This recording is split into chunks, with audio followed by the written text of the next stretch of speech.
walutilan sifat alus fabihadil ayati mongko kelawan ikilah ayat wal hadisilan hadis yu'allimu anal asla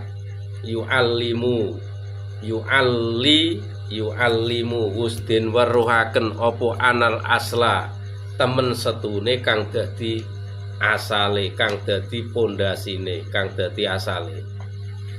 iku sholatul qalbi, salat kang tetep ing dalem sakjerone ati.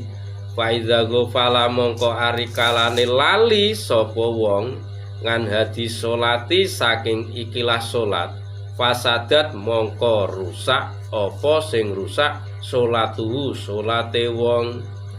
Wa iza fasadlan ari kalane rusak apa sholatuhu sholate wong fasadat mongko rusak apa sing rusak sholatu jawarikihi sholate piro-piro anggota badane si wong liqouli alaihi wasallam